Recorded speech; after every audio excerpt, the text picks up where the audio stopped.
Beginning in October, the Army plans to station an active unit inside the United States for the first time to serve as an on-call federal response in times of emergency.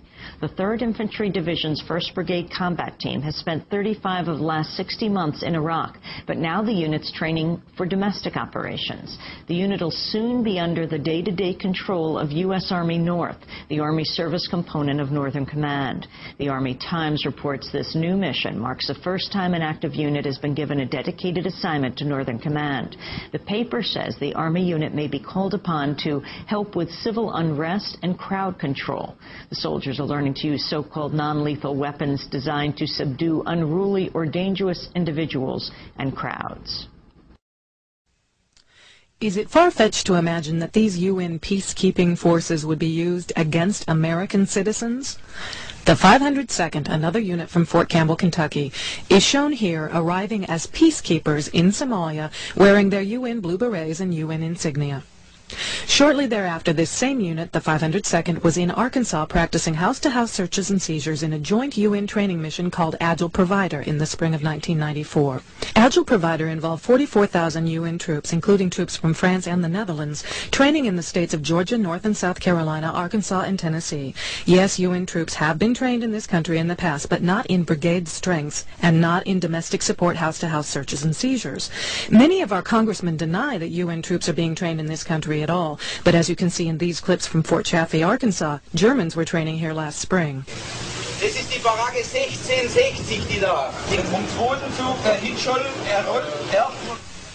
UN training has become so widespread that many of the newspapers around the country have had at least one such story.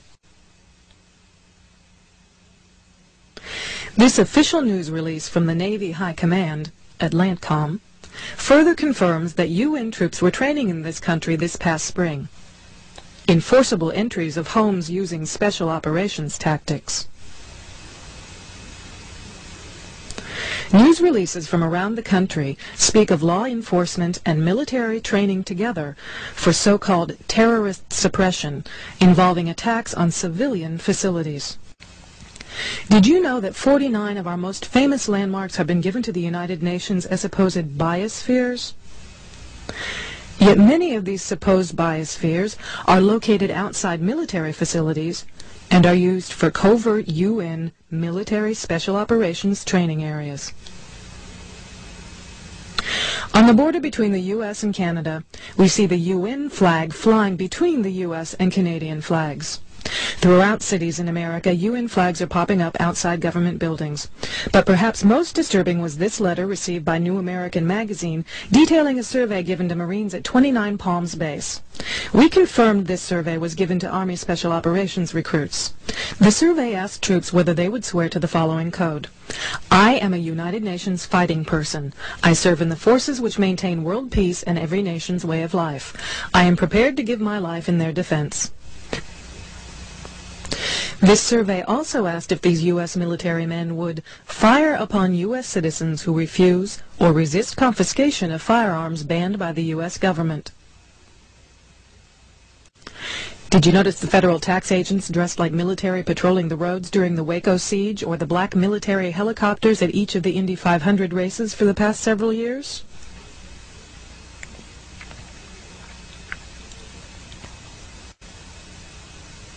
We found that these state facilities are being built in the middle of U.S. Army property, not just in Indiana, but other states, as people sent us pictures of such facilities in their states, such as this facility at Camp Pinckney in Brighton, Michigan.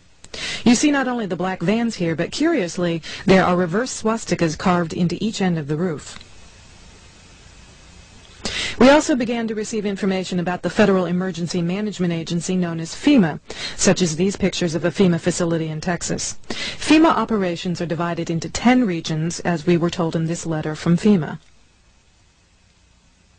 The American public has been led to believe that FEMA is for disaster relief operations. Yet if we look at military manuals such as FM 4130, the U.S. Army Civil Affairs and Operations Manual, you'll find the details about who FEMA really is.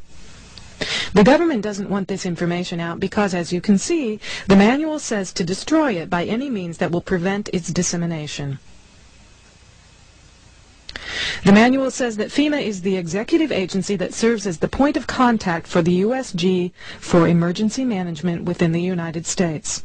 Under Executive Order 12148 of July 20th, 1979, the President transferred all functions from the Civil Defense Civil Preparedness agencies under the Department of Defense to FEMA.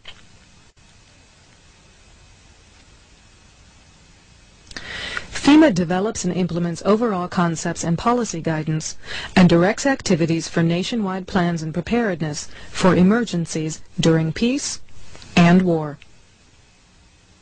It also develops plans, systems, and capabilities for protection of the U.S. populace, government, and industry, and for stabilization of the economy in time of emergency. Again, we see from this military manual that FEMA is divided into 10 regions and is the command and control agency for all emergency planning. None of this sounds too sinister until you begin to find out what FEMA has done with 96% of their budget. FEMA has built prisons around the country, and they've also built underground facilities. It actually turns out that they are the key agency to implement a plan known as Operation Garden Plot, the plan to put American citizens in prison camps. Under Executive Order 12919, signed by Bill Clinton on June 3, 1993, presidential authority under a 1950s Defense Production Act was delegated to the Secretaries of Defense, Agriculture, Treasury, and Commerce to seize all civilian property for the government solely by declaring them necessary for national defense. It also gave the Director of FEMA the authority to implement FEMA plans during a national emergency. Most people don't realize that this country has been in a declared state of emergency since the Federal Emergency Act was enacted in 1933, which was the beginning of FEMA, and also gave presidents the authority to issue executive orders. Each president since then has issued an executive order declaring a state of national emergency.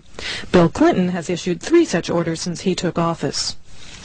Shown here is a FEMA facility in Denton, Texas, where you can see mile after mile of FEMA command and control trailers. These trailers are self-sustaining and contain electrical generators and communications equipment that can be moved out anywhere in the country to start a FEMA operations center.